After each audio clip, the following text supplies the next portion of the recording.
Shalom Aleihim Besem Yesua Hamasiah. Salam sejahtera di dalam nama Tuhan Yesus Kristus. Tema kita kali ini adalah Yesus batu penjuru, ya saudara. Batu penjuru, ya. Tentu saja ini adalah arti kiasan, ya. Matius 21 ayat 42, ya. Batu yang dibuang oleh tukang bangunan itu telah menjadi batu penjuru, ya. Lalu kerajaan Allah akan kuambil daripadamu, ya, akan kuberikan kepada bangsa-bangsa lain, supaya bangsa-bangsa lain itu menghasilkan buah. Lalu ditafsir sama orang dari Muslim, dari para mu'alaf yang cetek pengetahuannya. Bangsa-bangsa lain itu kan orang Arab, yaitu mu'alaf cetek, ya. Ya, kerajaan Allah akan diambil daripadamu, lalu diberikan kepada bangsa-bangsa lain supaya menghasilkan buah. Bapak Ibu Saudara, kita bahas dulu batu penjuru, ya. Ya, pendapat para mu'alaf cetek itu nggak usah dipikirin lah. Nggak ada mu'alaf pinter, itu nggak ada. Kalau pinter bukan jadi mu'alaf, ya. Ingat, ya, kalau cerdas itu jadi percaya Yesus. Contohnya siapa? Sergius Paulus di dalam Kisah 13 ayat 6. Sergius Paulus itu orang cerdas. Lalu di ayat 12 dia percaya kepada Tuhan. Jadi orang cerdas itu percaya Yesus, bukan jadi mu'alaf. Mu'alaf nggak ada yang cerdas, nggak ada. Saya belum ketemu ada mu'alaf cerdas. Ya. Makanya nggak usah didengerin mu'alaf ngomong-ngomong kayak gitu, ya. Batu penjuru artinya kiasan, ya. Batu yang dibuang oleh tukang bangunan ini kiasan terhadap Israel. Israel itu membuang Yesus. Nah, Yesus itu tidak diakui, tidak dianggap, tidak diterima. Dibuang. Batu yang dibuang itu menjadi batu penjuru. Batu penjuru itu kalau kita bangun, ya, biasa groundbreaking, ya, atau meletakkan batu pertama itu batu penjuru maksudnya. Itu pusat dari bangunan ini, arahnya pusatnya nanti dari sini nih, ya.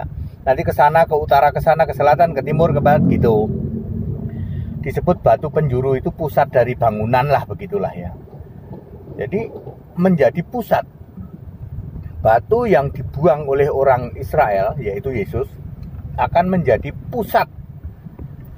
Pusat apa, ya? Pusat segala sesuatu, pusat pengajaran, pusat keselamatan, ya. Lalu mestinya kan kerajaan Allah itu diterima oleh Israel, akan diambil oleh Yesus, ya. Lalu diberikan kepada bangsa lain, ya. Lalu diklaim oleh mu'alaf yang tidak cerdas itu sebagai itu untuk orang Arab, katanya, ya. Baik, Kisah 9 ayat 15. Yesus berkata, Paulus itu akan menjadi alatku untuk memberitakan tentang aku kepada bangsa-bangsa lain. Jadi kalimat yang mengatakan kerajaan Allah akan kuambil, akan kuberikan kepada bangsa-bangsa lain, artinya Yesus memakai Paulus untuk memberitakan kepada bangsa-bangsa lain. Kemana saja diberitakannya? Lebih banyak ke arah Roma. Memang melalui Arab juga, melalui Damaskus, kemudian melalui Antioquia, kurang lebih itu masih Turki, lalu ke sana sampai ke Roma, ya. Jadi Paulus dipakai oleh Yesus untuk memberitakan kerajaan Allah yang diambil dari bangsa Israel, diberitakan kepada bangsa-bangsa lain. Nanti sampailah ke Indonesia, lalu menyebar ke seluruh dunia.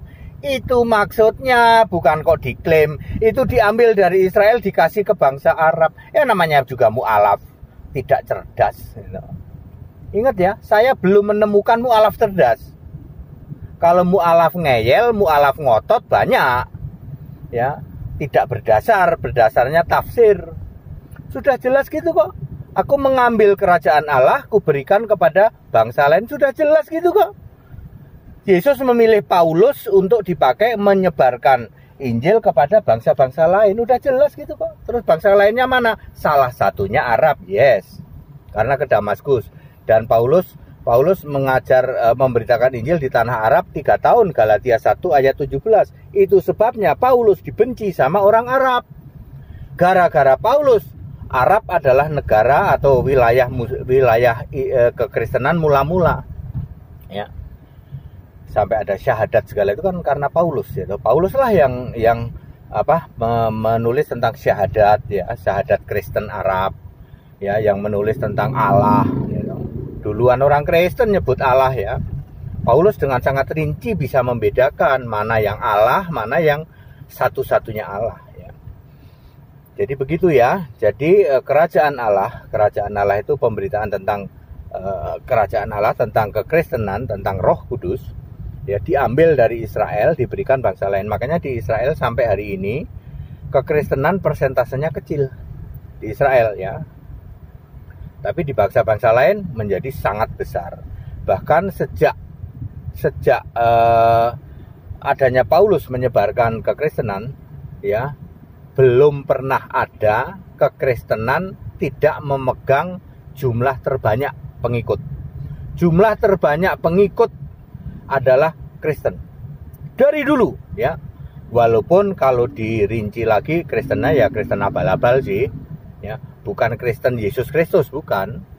Tapi ya mereka mengaku sebagai Kristen, ya sudahlah. Tapi jumlah kekristenan di dunia selalu menjadi terbanyak, gitu. Tidak pernah dikalahkan oleh keyakinan lain sampai kapanpun. Orang boleh mengklaim, ya, nanti Kristen makin lama makin habis. Ayat Alkitab mengatakan, aku menyertai engkau sampai akhir zaman. Pemberitaan tentang Injil Kristus disertai oleh Yesus Allah di surga sampai akhir zaman. Lo kalau sudah disertai Yesus, jangan khawatir, gitu, ya. Pasti penuaian di mana-mana, ya. Orang pada terima Yesus banyak, ya. Dan itu sudah di fakta-fakta sejarah kok. Meskipun Anda berkoar-koar, ya toh, di sana sini terjadi orang keluar dari Kristen, faktanya malah nambah, Kristen bukan berkurang, kekristenan menambah, kecuali oleh ulah Saifuddin Ibrahim, Paul Yong. Nah itu Kristen Indonesia berkurang, ya. Tapi nggak lama lah setelah semua gereja, semua orang yang mengaku dirinya Kristen tidak ada yang suka sama Saifuddin Ibrahim, juga sama Paul Yong, nggak ada yang suka, nggak ada yang dukung, ya.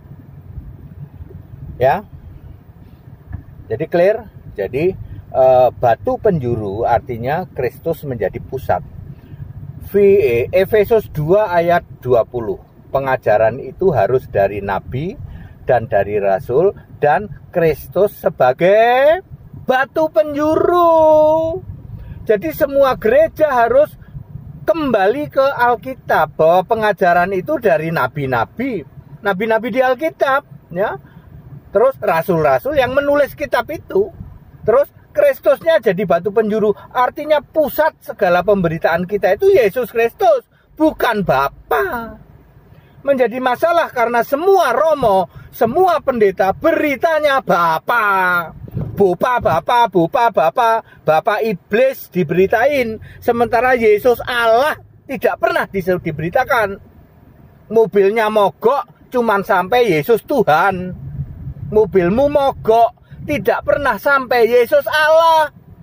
Yang jadi Allah adalah bapa iblismu itu. Lalu Yesus Tuhan, kamu suruh sujud doa pada Allah, pada bapa iblismu itu. Tuhan yang sujud pada Allah itu bukan Tuhan, itu hantu. Yang kamu sembah bapa iblis, lalu hantu Yesus sujud pada bapa iblis. Lalu diurapi oleh roh setan, bentuknya seperti katak.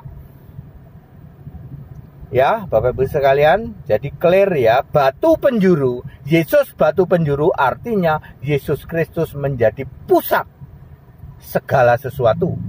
Pusat pengajaran juga Yesus Kristus, Efesus 2 ayat 20. Pusat segala keselamatan juga Yesus Kristus. Allah segala masa juga Yesus Kristus. Ya, Allah dari sejak dulu, Tuhan Allah Alfa Omega itu Yesus Kristus. Nggak pernah diselipin Allah lain, misalnya Bapa. Ya, clear?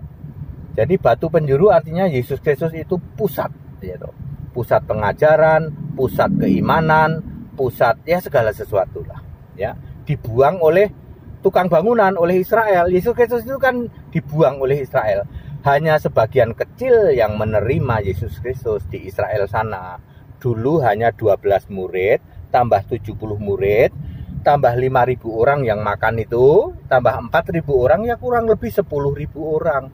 Di zaman Yesus memberitakan Alkitab, memberitakan kebenaran Alkitabiah, memberitakan Injil, ya, memberitakan Yesus sendiri sebagai Allah di surga. Di Israel selama 3,5 tahun yang menerima itu hanya 10 ribuan. Ya, saya bukan Yesus. Selama 3,5 tahun, ya, jemaat kami sudah 10 ribuan juga. Yang subscribe di YouTube 35.000. Ya. Ya, jemaat kami 10 ribuan. Saya bukan Yesus loh. Saya adalah pengikut Yesus. Saya adalah penyembah Yesus sebagai satu-satunya Allah. Ya, banyak orang tidak tahu, ya, Yesus itu nama manusia iya, nama Allah iya. Ketika Yesus jadi manusia, Allah di surga namanya juga Yesus. Jadi Anda yang berpikir, mosok Allah kok namanya Yesus sih? Allah itu kan manusia. Itulah mampetnya kamu diajari, disesatkan oleh pendeta dan romo-romo kamu. Ya, Yesus itu nama di atas segala nama. Sebelum dinyatakan, ya, dalam manusia, Yesus lahir sebagai bayi yang diberi nama Yesus. Di surga sudah miliaran tahun Allah itu memakai nama diri Yesus.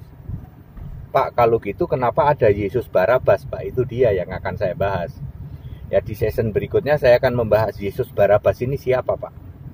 Kok tiba-tiba muncul pada saat Yesus mau disalib? Kok tiba-tiba muncul? Katanya kan Yesus nama di atas segala nama. Harusnya tidak boleh ada orang memakai nama Yesus pada waktu itu. Kalau sekarang orang mau memakai nama Yesus nggak apa-apa. Pada waktu itu, pada waktu Yesus masih di bumi, mestinya nama Yesus itu hanya untuk Yesus. Yesus yang anaknya Maria itu. Ya, kok tiba-tiba muncul ada Yesus Barabas? Nah, itu yang akan kita bahas nanti di season-season selanjutnya. Segala hormat kemuliaan untuk Yesus Kristus, satu-satunya Allah yang benar. Haleluya. Amin.